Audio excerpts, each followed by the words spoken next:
Y si te dijera que 4 palabras que escuchas casi a diario en las noticias, en documentales e incluso en conversaciones casuales, son utilizadas de manera incorrecta por la gran mayoría de las personas, incluyéndote a ti, palabras que parecen sinónimos, pero que en realidad esconden universos de diferencia, cargadas con el peso de milenios de historia, fe, conflictos y aspiraciones.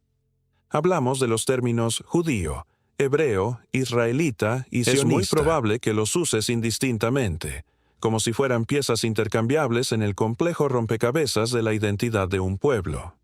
Pero la verdad es mucho más profunda, más fascinante y, en muchos aspectos, más reveladora de lo que jamás imaginaste. Cada una de estas palabras es una puerta de entrada a una época distinta, a una cosmovisión particular y a una identidad forjada en circunstancias radicalmente diferentes. Confundirlas no es solo un error semántico, es pasar por alto la rica y a menudo tumultuosa travesía de una de las civilizaciones más antiguas y resilientes de la humanidad. Es, en esencia, no comprender la historia misma. Este viaje que estamos a punto de emprender desentrañará cada uno de estos términos, capa por capa, desde las arenas del antiguo Cercano Oriente hasta los modernos pasillos del poder político global. Vamos a sumergirnos en textos sagrados, crónicas de imperios, manifiestos ideológicos y las historias personales de aquellos que se han identificado con estas etiquetas a lo largo de los siglos. Si estás listo para desafiar lo que creías saber y para descubrir las claves ocultas detrás de estas poderosas palabras, si anhelas contenido que no solo informa, sino que transforma tu perspectiva, entonces asegúrate de formar parte de esta comunidad de exploradores del conocimiento. Demuestra tu apoyo con un me gusta, para que este viaje llegue a más mentes curiosas. Y, por supuesto, suscríbete y activa las notificaciones, porque cada episodio de esta serie te revelará un nuevo secreto y no querrás perderte ni un solo instante de esta revelación. Para comenzar nuestra expedición, debemos viajar muy atrás en el tiempo, a una era de clanes nómadas y dioses olvidados, a la cuna de la civilización en Mesopotamia. Aquí es donde encontramos el primer término de nuestra lista, el más antiguo y quizás el más fundamental de todos: hebreo. La palabra misma, en su forma original, ibri, beri, está envuelta en un aura de misterio etimológico.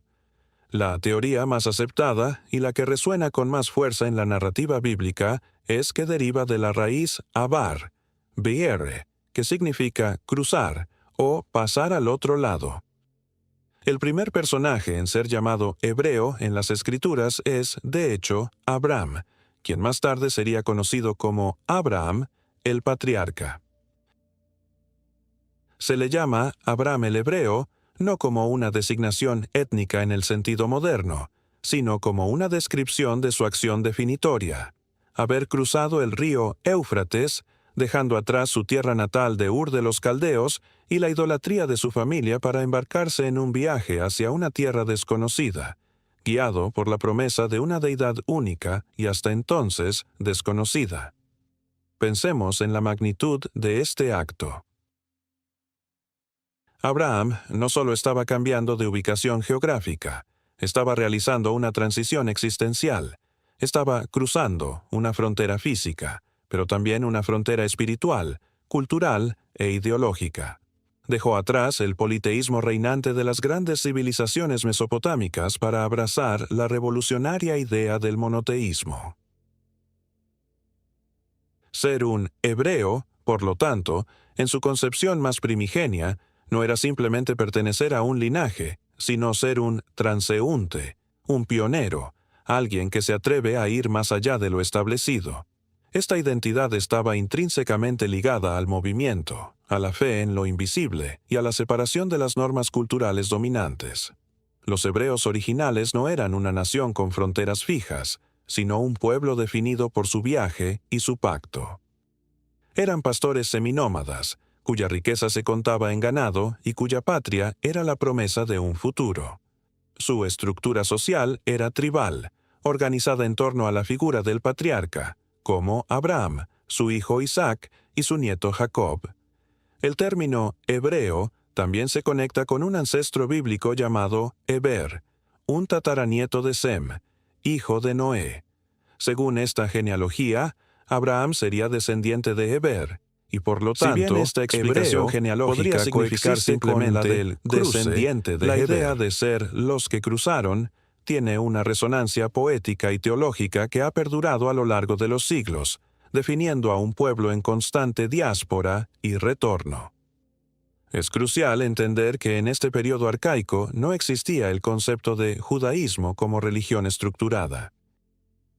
La fe de los hebreos era una fe patriarcal, basada en una relación directa y personal con su Dios, transmitida oralmente de generación en generación. No había un templo centralizado, ni un sacerdocio formalizado, ni un cuerpo de leyes escritas como la Torá que conocemos hoy. Ser hebreo era pertenecer a este clan errante, unido por un linaje común y una fe emergente.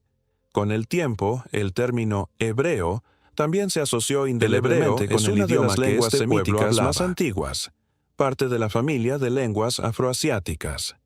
Durante siglos, fue el lenguaje de la vida cotidiana, de la poesía, de la profecía y, finalmente, de la escritura sagrada.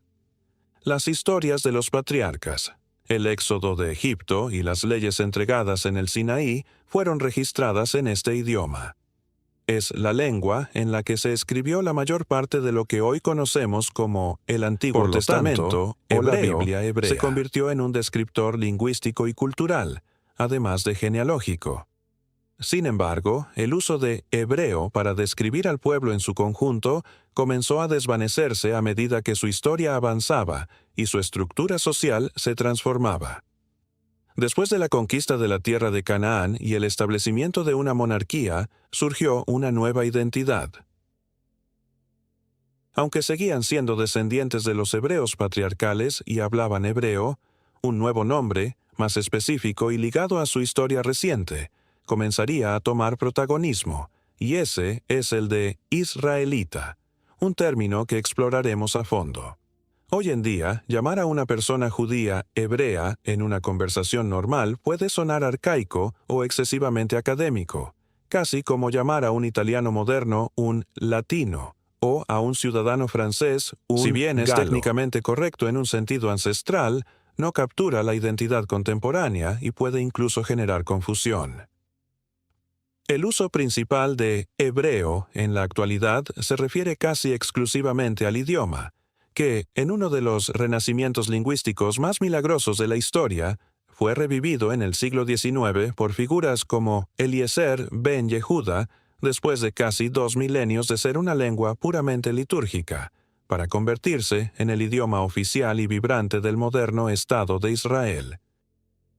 Esta resurrección del hebreo como lengua viva es un testimonio del poder de la identidad y la memoria histórica, un eco directo de aquellos antiguos cruzadores que se negaron a dejar que su herencia se disolviera en las arenas del tiempo. Así, el término hebreo nos ancla en los orígenes patriarcales, en la figura de un pionero que cruzó fronteras físicas y espirituales.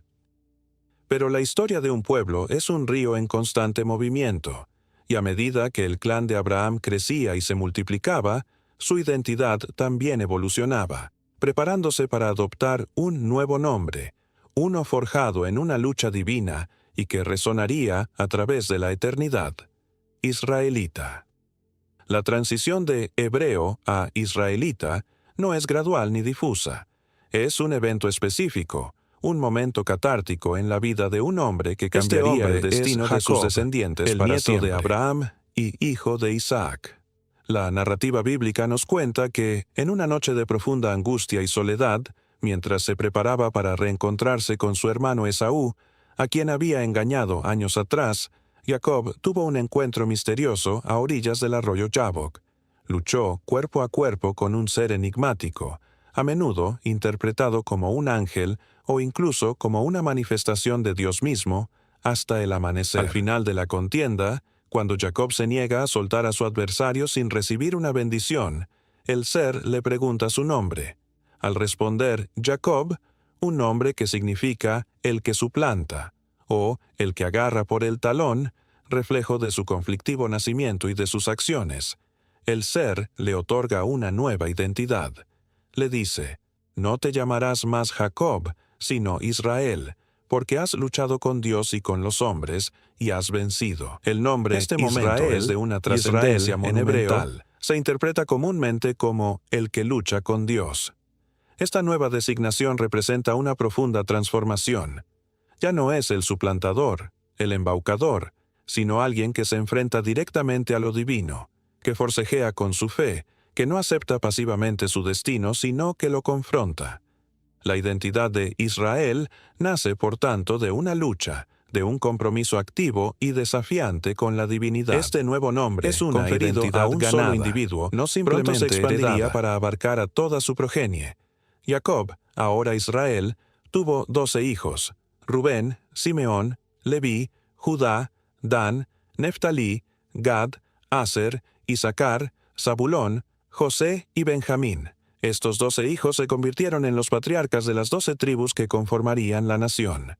Sus descendientes colectivos pasaron a ser conocidos como Bnei Yisrael, que se traduce como un punto los hijos de Israel crucial, o más comúnmente, la identidad ha pasado de ser la de un clan familiar seminómada, los hebreos, a la de una confederación tribal con un nombre y un propósito divinamente sancionados. Ser un israelita significaba ser descendiente de una de estas 12 tribus, compartir un linaje que se remontaba a la lucha fundacional de Jacob. La identidad israelita se consolidó y se forjó en el crisol de los eventos que definieron su historia posterior. Hijos de Israel que descendieron a Egipto, y fue como israelitas que sufrieron la esclavitud bajo el yugo del faraón. El éxodo, liderado por Moisés, no fue la liberación de un grupo disperso de hebreos, sino la liberación de la nación de Israel. Este evento se convirtió en el mito fundacional del pueblo israelita, la prueba definitiva de su pacto con Dios. En el monte Sinaí, esta identidad se solidificó aún más. Allí, los israelitas recibieron la Torá, un cuerpo de leyes divinas que los transformaría de una simple confederación de tribus en una teocracia, una nación santa. El pacto ya no era solo con un patriarca, sino con todo el pueblo de Israel. La era israelita es la era de la conquista de Canaán bajo el liderazgo de Josué, el tumultuoso período de los jueces y finalmente la edad de oro de la monarquía unida. Cuando el pueblo clamó por un rey para ser como las otras naciones, Saúl, David y Salomón reinaron sobre el reino de Israel. Bajo el reinado de David, Jerusalén fue establecida como la capital política y espiritual, y bajo Salomón se construyó el primer templo, el corazón teológico y el centro de la vida nacional israelita. Durante este apogeo, ser un israelita era ser ciudadano de un reino próspero y unificado, un reino que llevaba el nombre de su patriarca fundador. Esta unidad resultó ser frágil. Las tensiones tribales y las disputas políticas que habían sido reprimidas bajo los reinados fuertes de David y Salomón estallaron tras la muerte de este último. Aquí, la historia da otro giro dramático, uno que causará una fractura irreparable y complicará el significado del término israelita. Alrededor del año 930, antes de la Era Común, el reino se dividió en dos. Las 10 tribus del norte se separaron y formaron su propio reino, que conservó el nombre de Reino de Israel, con su capital finalmente establecida en Samaria. Las 2 tribus del sur, Judá y Benjamín, permanecieron leales a la dinastía de David y formaron el Reino de Judá, con Jerusalén como su capital. A partir de este cisma, el término israelita se volvió ambiguo. En un sentido amplio, todos los descendientes de Jacob seguían siendo israelitas. Sin embargo, en un sentido político, el término se asociaba principalmente con los ciudadanos del Reino del Norte. Esta división tendría consecuencias catastróficas. En el año 722, antes de la Era Común, el poderoso imperio asirio conquistó el Reino de Israel del Norte. Fieles a su política militar, los asirios deportaron a gran parte de la población, dispersándola por todo su vasto imperio. Estas 10 tribus, que constituían la mayoría de la nación israelita, fueron gradualmente asimiladas por otras culturas y desaparecieron de las páginas de la historia, convirtiéndose en las legendarias 10 tribus perdidas de Israel. Con la desaparición del Reino del Norte, solo quedó una entidad política que continuara con el legado del pacto: el Reino de Judá en el sur. Este pequeño reino, que albergaba Jerusalén y el templo, se convirtió en el único custodio de las tradiciones, las escrituras y la fe de sus antepasados. Los habitantes de este reino, aunque ancestralmente israelitas, comenzaron a ser conocidos por el nombre de su territorio, Yehudá. Y de este nombre, Yehudá, surgiría una nueva designación, una que sobreviviría a la destrucción, al exilio y a 2 milenios de diáspora, y que se convertiría en la palabra definitoria para este pueblo hasta nuestros días. Nos estamos refiriendo, por supuesto, al término judío. La aniquilación del Reino del Norte por los asirios fue un evento sísmico, un trauma que borró del mapa histórico a 10 de las 12 tribus. El legado de Abraham, Isaac y Jacob ahora recaía sobre los hombros de una sola entidad política sobreviviente, el sureño Reino de Judá. Este remanente, este bastión de la fe israelita, se convirtió en el único guardián de la promesa, y es precisamente del nombre de este reino, Yehudá, que nace el término que dominará nuestra comprensión de este pueblo hasta la actualidad: judío, en hebreo, Yehudi. En sus inicios, la palabra Yehudi era principalmente un gentilicio, una designación geográfica y tribal. Un Yehudi era simplemente un súbdito del reino de Judá, en su mayoría perteneciente a la tribu de Judá, la más poderosa y de la cual descendía la estirpe real del rey David. Un miembro de la tribu de Efraín o de Zabulón en el Reino del Norte era un israelita, pero no un Yehudi en este sentido estricto. La identidad, pero la historia, ante una todo, vez más, intervendría de forma brutal para transformar el significado de una palabra. En el año 586, antes de la Era Común, la tragedia volvió a golpear. El poderoso imperio neobabilónico, bajo el mando del rey Nabucodonosor II, conquistó el reino de Judá. Jerusalén fue saqueada, y el magnífico templo de Salomón, el centro de la vida espiritual y el símbolo de la presencia de Dios en la tierra, fue reducido a escombros. La élite de la nación, los sacerdotes, los escribas, los artesanos y los nobles, fue llevada cautiva, exiliada a la lejana Babilonia. Este evento, conocido como el exilio babilónico, fue una catástrofe de proporciones inimaginables, pero también se convirtió en el crisol donde la identidad judía moderna sería forjada. Lejos de su tierra, sin su templo, sin su rey y sin la estructura nacional que los había sostenido, los exiliados se enfrentaron a una crisis existencial. ¿Cómo mantener su fe y su identidad en un entorno extranjero y pagano? La respuesta a esta pregunta redefinió su existencia. Sin un templo para realizar sacrificios, el enfoque de la práctica religiosa tuvo que cambiar drásticamente. La fe se trasladó del altar a la palabra escrita. Fue en Babilonia, del sacerdote, donde los escribas y profetas comenzaron la monumental tarea de recopilar, editar y canonizar las tradiciones orales y los textos sagrados que habían acumulado a lo largo de los siglos. La Torá, los profetas y los escritos, el Tanaj o la Biblia hebrea, comenzaron a tomar su forma definitiva. El estudio de estos textos, la oración comunitaria y la estricta observancia de leyes como el Shabbat, el día de descanso, y las normas dietéticas se convirtieron en el nuevo ancla de su existencia.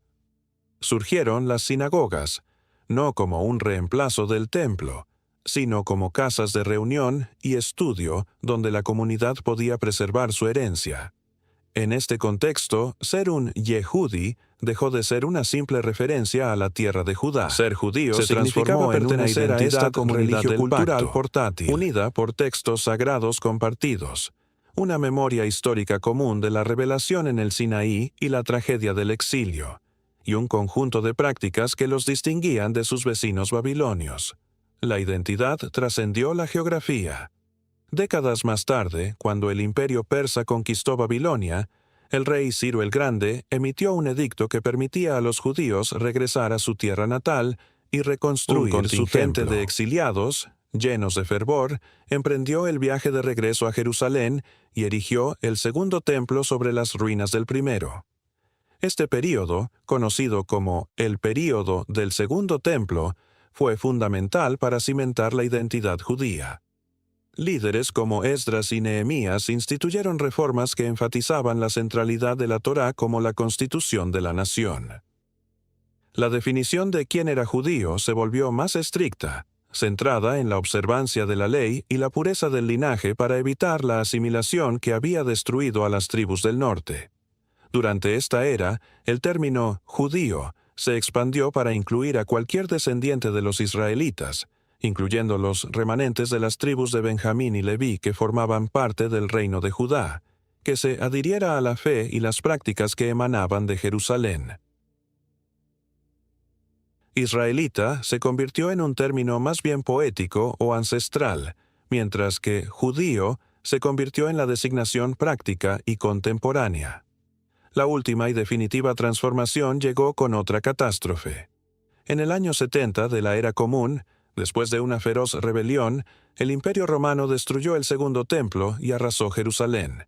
Esta vez, la dispersión, o diáspora, fue casi total y duraría casi 2 milenios. Sin un centro político ni religioso en la tierra de Judea, lo único que unía al pueblo judío esparcido por Asia, África y Europa era su herencia común.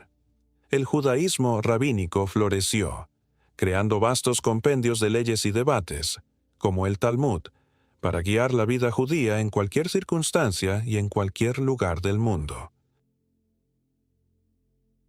A partir de este momento, el término judío quedó sellado con su significado moderno. Un miembro de un pueblo-nación con una identidad etno-religiosa, definido por una ascendencia compartida que se remonta a los antiguos patriarcas, y una herencia religiosa y cultural, el judaísmo, que ha sido su brújula a través de una larga y a menudo dolorosa historia. Durante los siguientes 19 siglos, los judíos vivieron como minorías en tierras ajenas, a menudo enfrentando persecución y anhelando un retorno a su hogar ancestral. Fue de esta larga experiencia de exilio y de la tensión entre la vida en la diáspora y el anhelo por una patria, que un movimiento político moderno nacería en el corazón de Europa. Una idea radical que proponía no solo esperar pasivamente una redención mesiánica, sino tomar el destino en sus propias manos. Por supuesto, era el sionismo. Hemos llegado al final de una larga travesía de casi 2 milenios. La identidad judía, forjada y preservada en la diáspora, se caracterizaba por una dualidad fundamental, una existencia física dispersa por todo el mundo y una profunda conexión espiritual y emocional con una patria lejana y ancestral, la tierra de Sión. El término Sión en hebreo, aparece cientos de veces en la Biblia y se refiere, en su origen, a una fortaleza jebusea en una colina de Jerusalén que el rey David conquistó. Con el tiempo, Zion se convirtió en un sinónimo poético de la propia Jerusalén y del monte del templo. Pero su significado trascendió lo geográfico para convertirse en un poderoso símbolo. Sión era la manifestación física de la alianza entre Dios y el pueblo de Israel. Era el hogar perdido, el centro del universo espiritual judío y el foco de un anhelo milenario de retorno y redención. Esta añoranza no era meramente abstracta. Estaba entretejida en el tejido de la vida judía. Durante siglos, los judíos han rezado orientados hacia Jerusalén. Cada año, en la conclusión de la cena de Pesaj, pronuncian con esperanza las palabras Leshana Haba B'Yerushalayim, el próximo año en Jerusalén. Esta conexión profunda, este deseo de regresar, ha sido una constante en la conciencia judía. Sin embargo, durante la mayor parte de la historia, este anhelo fue de naturaleza pasiva y religiosa. Era una esperanza mesiánica. Se creía que, en el tiempo designado por Dios, el Mesías llegaría, reuniría a los exiliados de los 4 rincones de la tierra y los llevaría de regreso a Sión, inaugurando una era de paz universal. La redención era un acto divino, no un proyecto humano. Pero en el siglo XIX, el mundo experimentó un terremoto ideológico, y sus réplicas sacudieron los cimientos de la vida judía en Europa. La Ilustración y la emancipación habían prometido la integración y la igualdad. Se esperaba que los judíos abandonaran su identidad nacional y se convirtieran simplemente en franceses de fe mosaica o alemanes de persuasión judía. Sin embargo, este espejismo de aceptación se hizo añicos contra la dura realidad de un nuevo y virulento fenómeno, el antisemitismo moderno. A diferencia del antijudaísmo tradicional, que era de base religiosa y teóricamente podía resolverse con la conversión, este nuevo antisemitismo era racial. Se basaba en teorías pseudocientíficas que retrataban a los judíos no como seguidores de una fe equivocada, sino como una raza inferior e inasimilable, una amenaza para la pureza de las naciones europeas. Los pogromos, violentos disturbios antijudíos, en el Imperio ruso y la creciente discriminación en toda Europa demostraron que la asimilación no era la respuesta. El punto de inflexión para muchos fue el caso Dreyfus en Francia, en 1894. Alfred Dreyfus, un capitán del ejército francés que era judío, fue acusado falsamente de traición. A pesar de las abrumadoras pruebas de su inocencia, fue condenado en un juicio impulsado por el periodista para un periódico vienés. Se encontraba un judío asimilado y en gran parte secular llamado Theodor Herzl. Al presenciar las multitudes en París, la cuna de la libertad y la igualdad, gritando «¡Muerte a los judíos!», Herzl llegó a una conclusión que cambiaría la historia. Se dio cuenta de que el antisemitismo era un mal endémico e incurable en la sociedad europea. La asimilación había fracasado. La única solución posible, concluyó, no era religiosa, sino política. El problema judío requería una solución nacional. El pueblo judío debía dejar de ser una minoría perpetua y vulnerable y establecer su propio Estado soberano. Esta idea es el núcleo del sionismo político moderno, y la persona que se adhiere a ella es un sionista. Un sionista, por lo tanto, no es simplemente alguien que siente una conexión religiosa con Jerusalén. Un sionista es un partidario de la ideología política que afirma que el pueblo judío, como cualquier otra nación, tiene derecho a la autodeterminación en su patria ancestral, la tierra de Israel. En 1896, Herzl publicó su manifiesto, Der Judenstaat, el Estado judío, donde esbozaba un programa práctico para alcanzar este objetivo. No era un texto religioso, era un plan político moderno que hablaba de cartas constitucionales, sociedades de comercio y diplomacia internacional. En Basilea, Suiza, Herzl convocó el primer Congreso sionista, que reunió a delegados judíos de todo el mundo y fundó la Organización Sionista Mundial. El objetivo declarado era crear para el pueblo judío un hogar en Palestina, asegurado por el derecho público. El sionismo había nacido como un movimiento político organizado. Es fundamental comprender que el sionismo no es una ideología monolítica. Desde sus inicios ha sido un movimiento amplio y diverso, con corrientes internas que a menudo debatían ferozmente sobre sus objetivos y métodos. El sionismo político de Herzl se centraba en la diplomacia. El sionismo laborista, de figuras como David Ben-Gurion, era de inspiración socialista y buscaba construir una nueva sociedad judía igualitaria desde cero a través del trabajo agrícola en comunas como los kibbutz. El sionismo cultural, liderado por pensadores como Ahad Ha'am, argumentaba que lo más importante no era tanto la soberanía política, sino el establecimiento de un centro espiritual y cultural en Palestina que revitalizara el idioma hebreo y la cultura judía para inspirar a la diáspora. Y el sionismo religioso fusionó la ideología nacionalista moderna con la creencia religiosa tradicional, viendo el retorno a la tierra como un paso activo en el cumplimiento de la profecía bíblica. Lo que unía a todas estas corrientes era la convicción fundamental de que la supervivencia del pueblo judío dependía de la creación de una entidad nacional propia en su antiguo hogar. Así, hemos definido el último de nuestros 4 términos. Hemos viajado desde el hebreo ancestral, pasando por el israelita nacional y el judío etnorreligioso, hasta llegar al sionista político moderno. Ahora que hemos desentrañado los orígenes históricos únicos y los significados precisos de cada una de estas etiquetas, estamos equipados para abordar las complejidades del presente.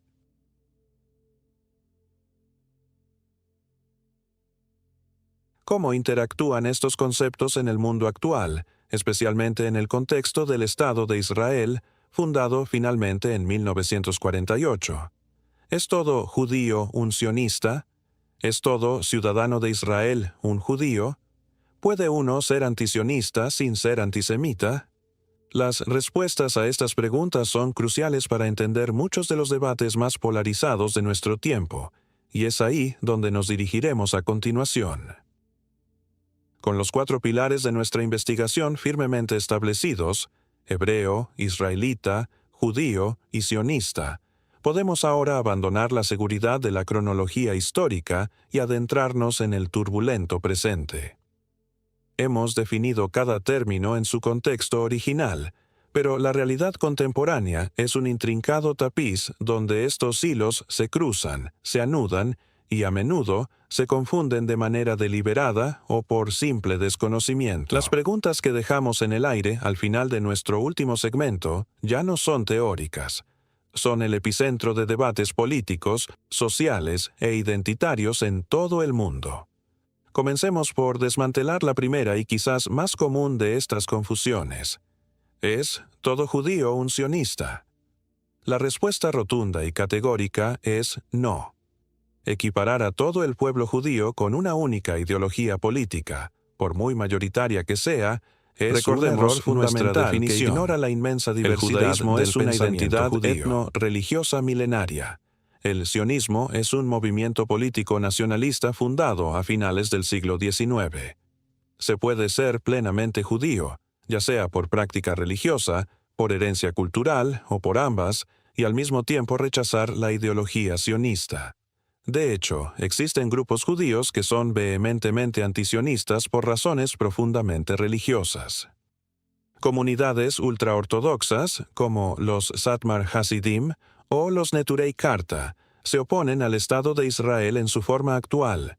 Su teología sostiene que la creación de un Estado judío por manos humanas es un acto de herejía, una usurpación del plan divino que dicta que solo el Mesías puede restaurar la soberanía judía en la tierra de Israel.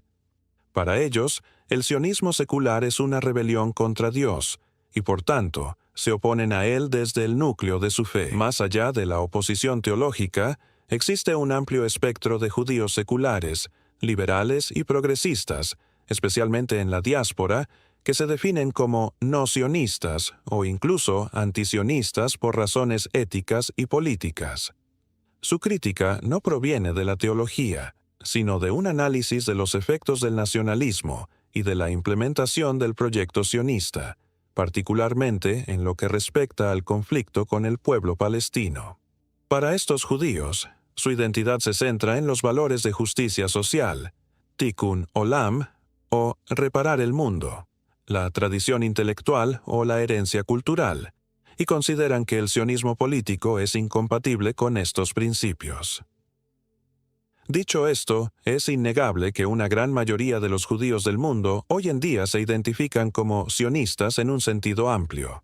Apoyan la existencia del Estado de Israel como un refugio seguro y un centro de la vida judía, aunque puedan ser extremadamente críticos con las políticas específicas de su gobierno.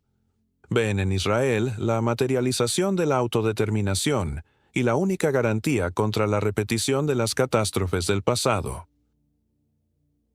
Por lo tanto, el judaísmo es la civilización, y el sionismo es una de las respuestas políticas que han surgido de ella.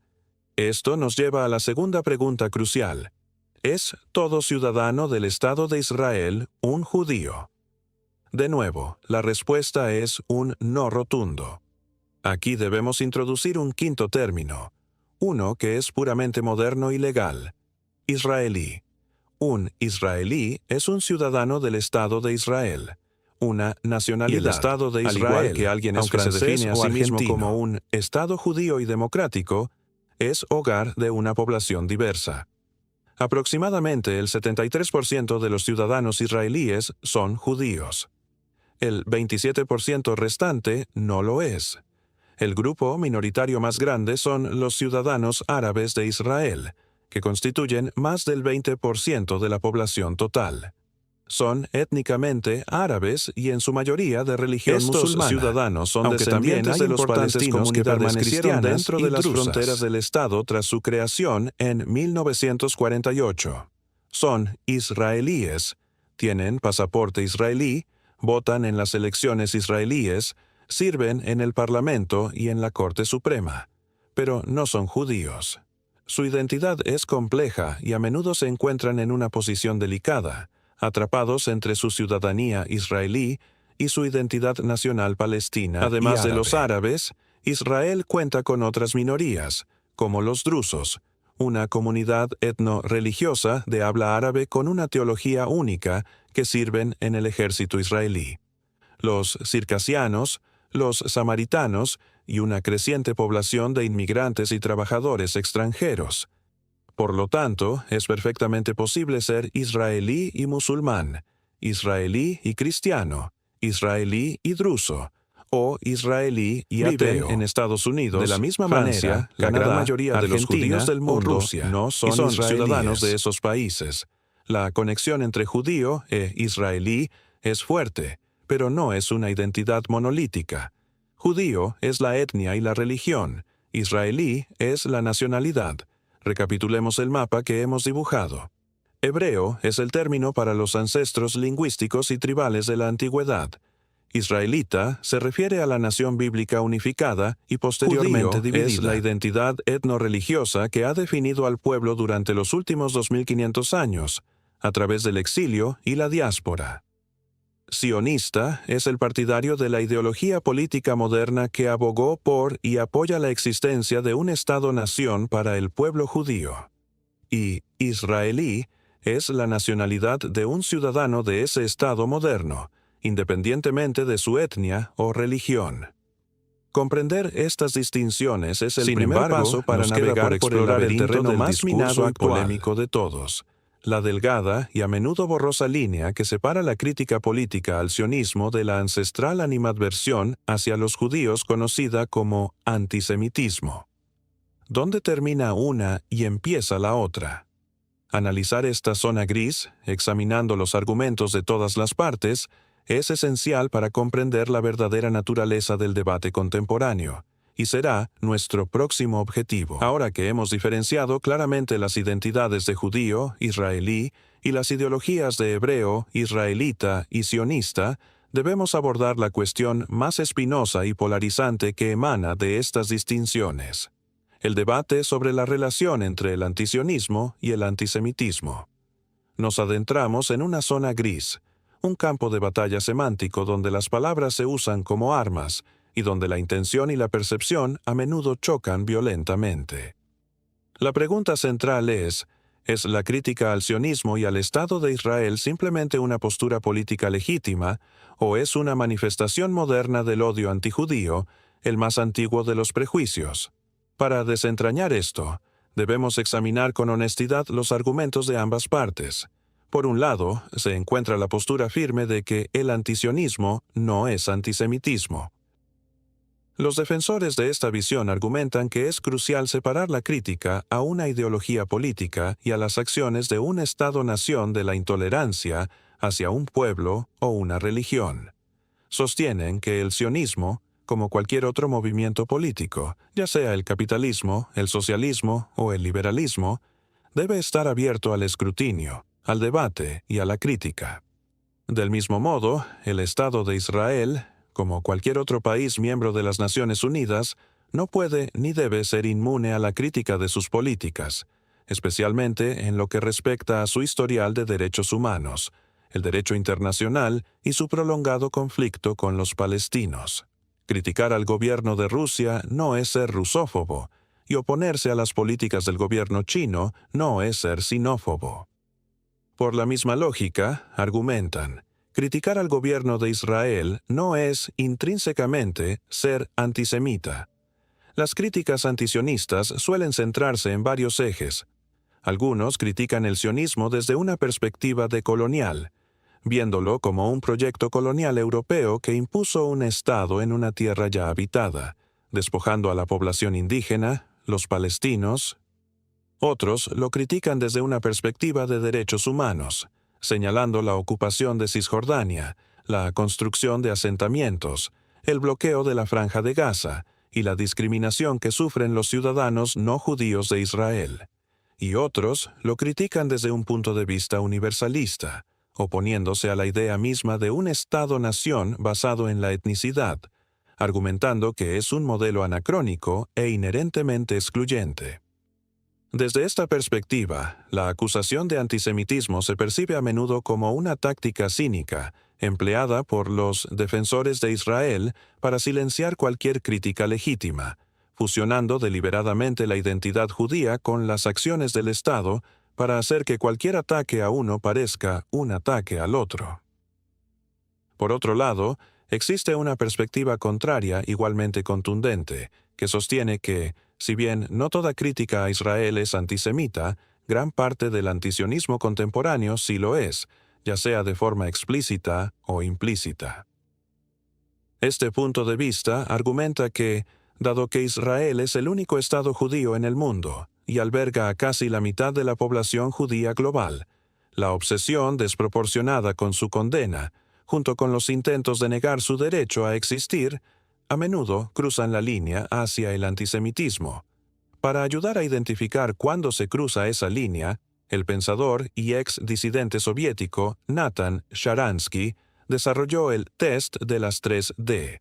Demonización, la primera D, doble rasero, demonización y deslegitimación. Se refiere a cuando la crítica a Israel utiliza tropos, imágenes y lenguaje que son calcos de los estereotipos antisemitas clásicos.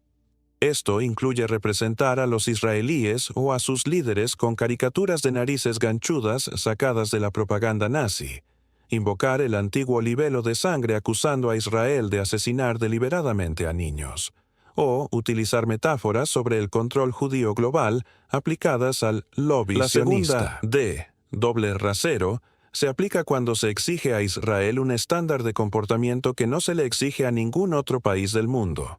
En un mundo lleno de terribles abusos a los derechos humanos, el enfoque singular y obsesivo en condenar a Israel por parte de algunos grupos o instituciones internacionales es, según esta visión, sospechoso.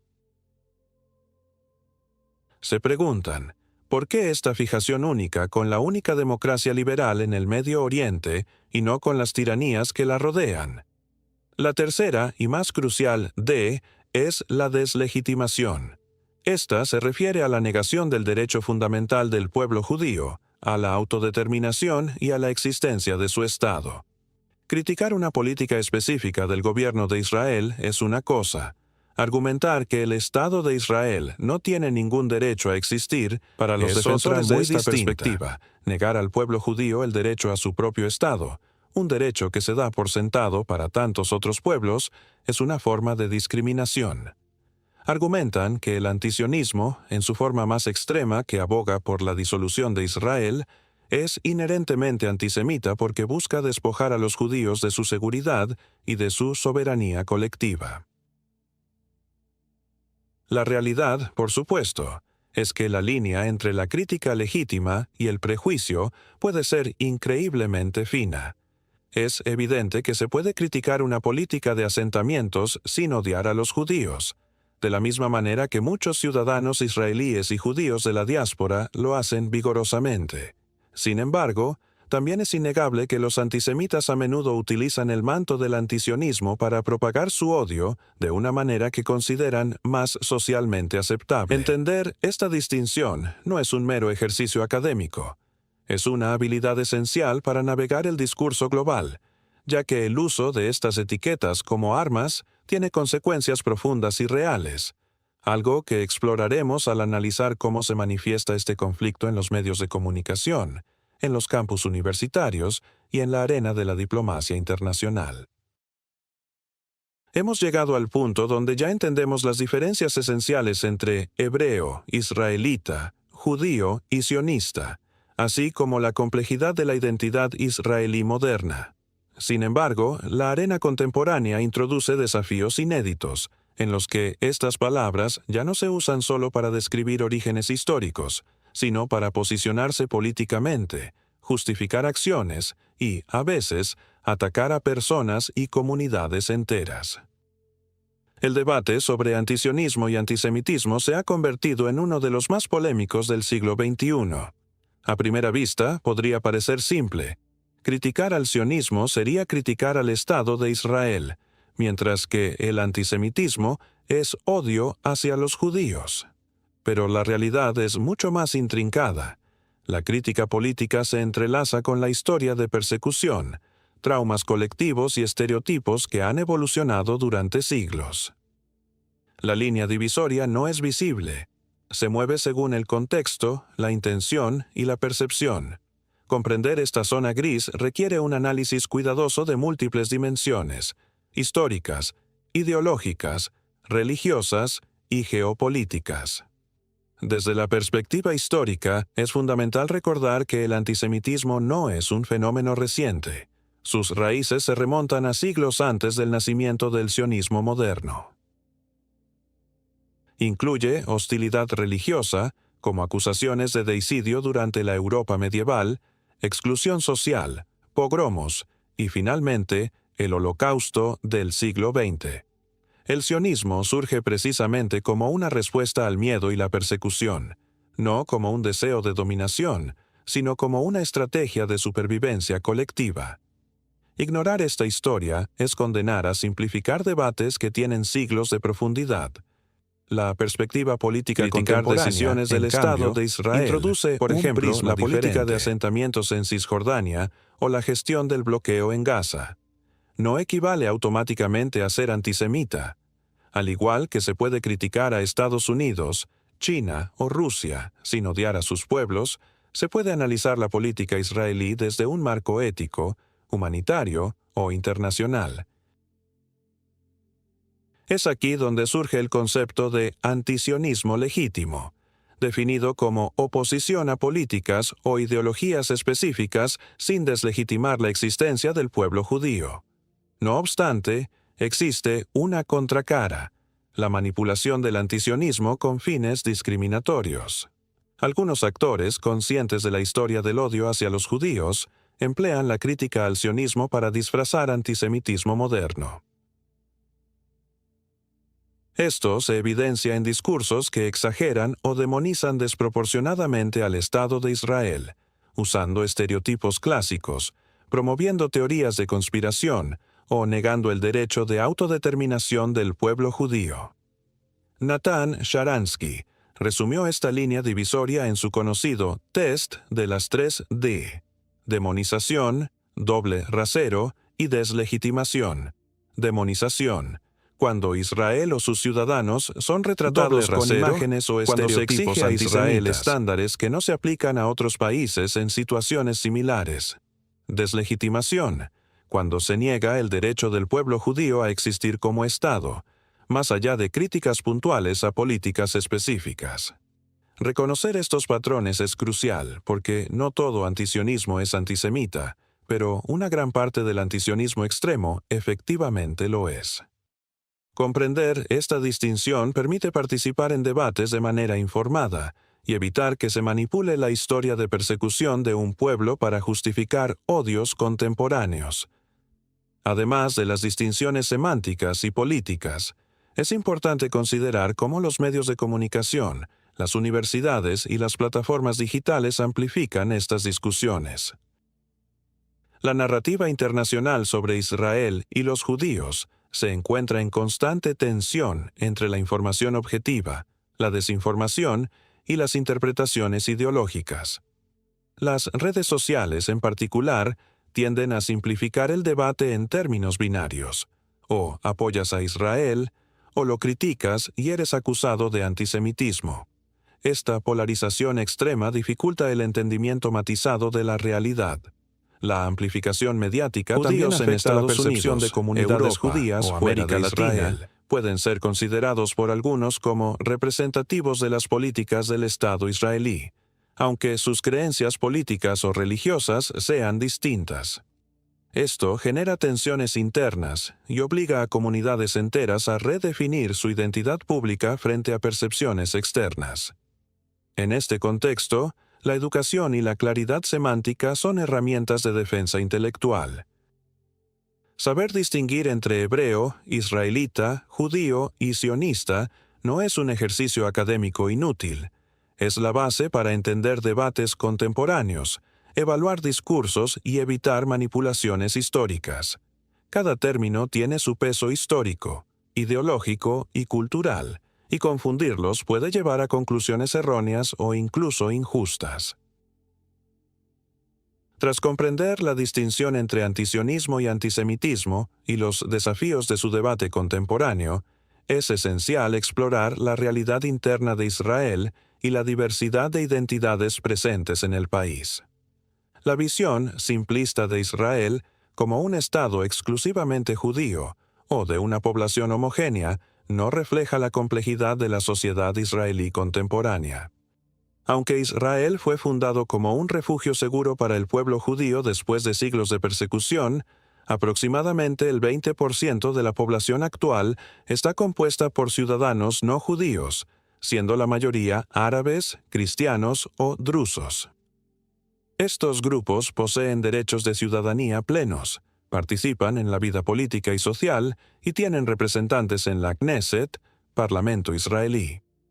Esta diversidad interna desafía la percepción externa de Israel como un Estado exclusivamente judío, mostrando que las cuestiones políticas del país afectan no solo a una comunidad, sino a toda la sociedad. Al analizar críticas al Estado, es importante reconocer que las políticas públicas impactan a ciudadanos de diferentes orígenes y religiones, y que la identidad nacional de Israel es multifacética. Complejidad del sionismo moderno. Desde su creación, ha evolucionado y se ha diversificado en distintas corrientes, incluyendo sionismo político, centrado en la diplomacia internacional y en la creación de instituciones estatales para garantizar la supervivencia del pueblo judío. Sionismo cultural. Defiende la preservación y revitalización del idioma hebreo y de las tradiciones judías, independientemente de las políticas estatales. Sionismo laboral. Históricamente vinculado a la construcción de kibutzim y a la creación de una infraestructura social y económica basada en la cooperación. Sionismo religioso.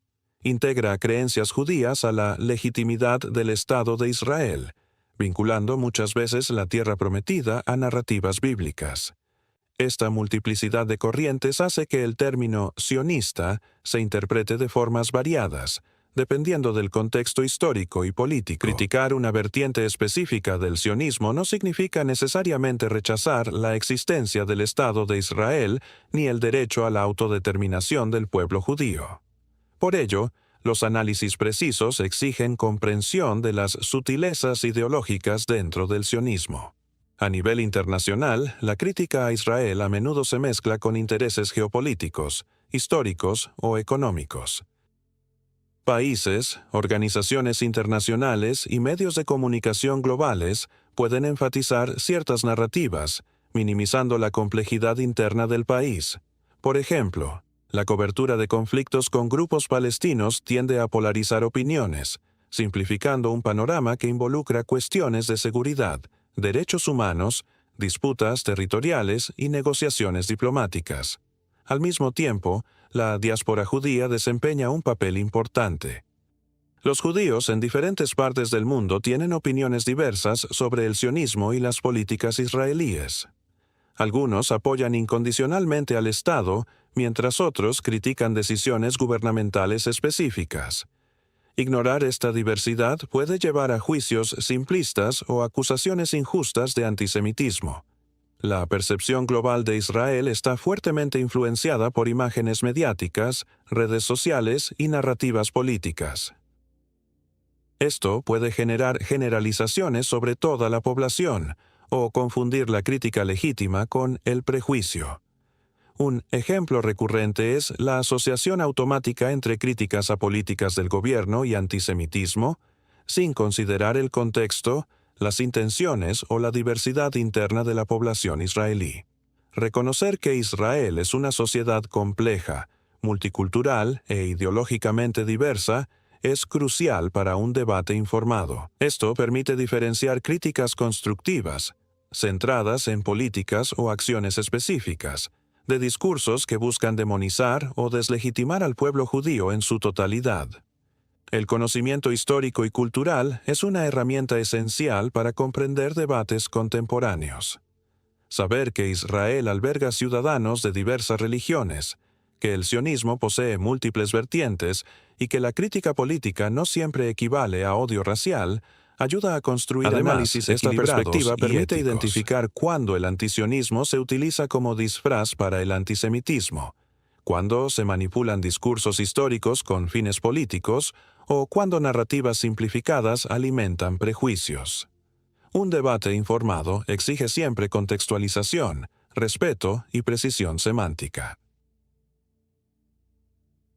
A lo largo del siglo XX, la confusión entre la crítica al sionismo y el antisemitismo ha generado consecuencias profundas y duraderas, afectando tanto la vida de comunidades judías en la diáspora como la percepción internacional del Estado de Israel. Tras la fundación de Israel en 1948, muchos debates sobre la legitimidad del nuevo Estado se entrelazaron con prejuicios históricos que databan de siglos atrás. La simplificación de estas discusiones provocó una serie de fenómenos complejos, desde la estigmatización de judíos en Europa y América hasta la instrumentalización política de las narrativas, que utilizaban la confusión de términos para movilizar la opinión pública de manera interesada. Dentro de las comunidades judías, esta mezcla de política y prejuicio generó tensiones internas significativas.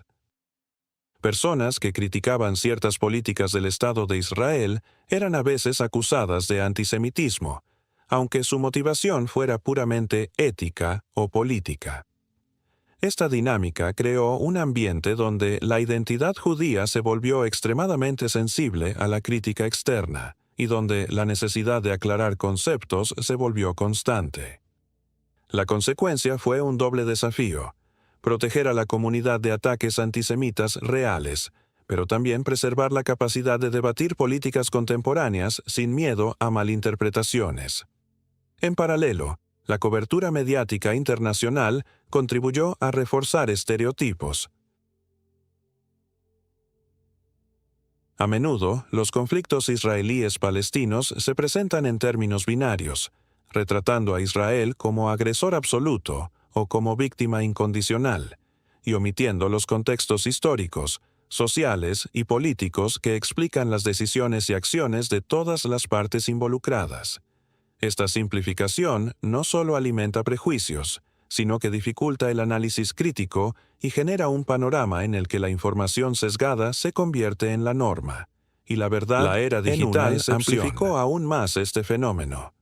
Memes, publicaciones virales y titulares sensacionalistas contribuyen a difundir mensajes que, aunque aparentemente neutrales, a menudo mezclan crítica política con ideas antisemitas. La falta de contexto y de profundidad histórica convierte comentarios sobre políticas específicas de Israel en ataques generalizados contra la comunidad judía, reforzando la confusión entre identidad, religión y política. Este problema no se limita a Internet. Afecta a debates académicos, foros universitarios y discusiones internacionales, donde la línea entre crítica legítima y prejuicio racial se vuelve extremadamente difusa. La consecuencia social de esta confusión es evidente.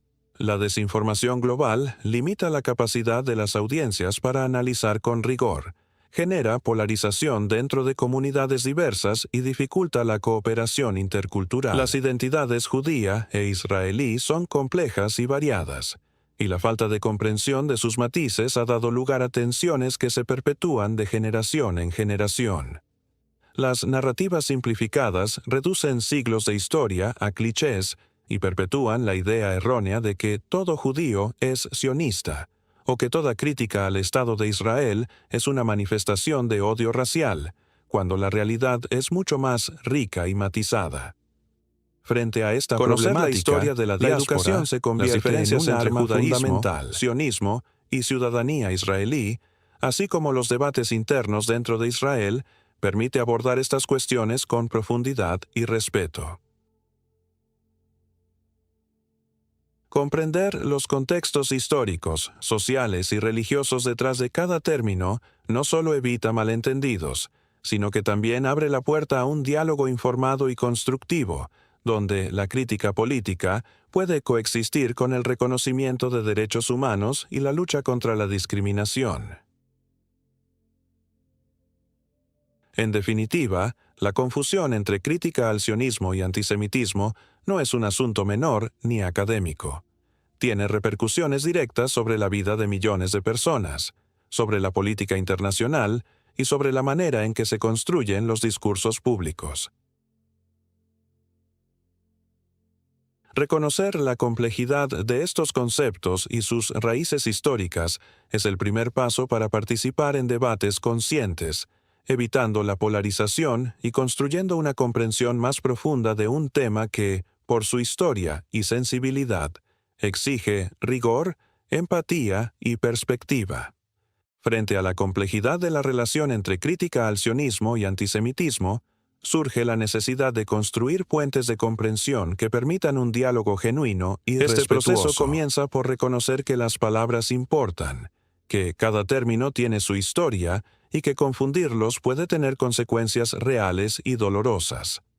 No se trata simplemente de corrección política. Se trata de justicia intelectual, de responsabilidad hacia las comunidades afectadas y de respeto por la verdad histórica. Uno de los primeros pasos es la educación profunda y continua. Comprender la historia de la diáspora judía, las raíces del sionismo y los diversos movimientos dentro de Israel permite contextualizar las acciones políticas y sociales de manera precisa. Cada debate sobre políticas israelíes, cada análisis de conflictos y acuerdos internacionales debe estar acompañado de una mirada crítica pero también empática, que distinga entre las decisiones de un Estado y la identidad de una comunidad. Esta diferenciación es clave para que la crítica política no se convierta en prejuicio ni en ataque injustificado.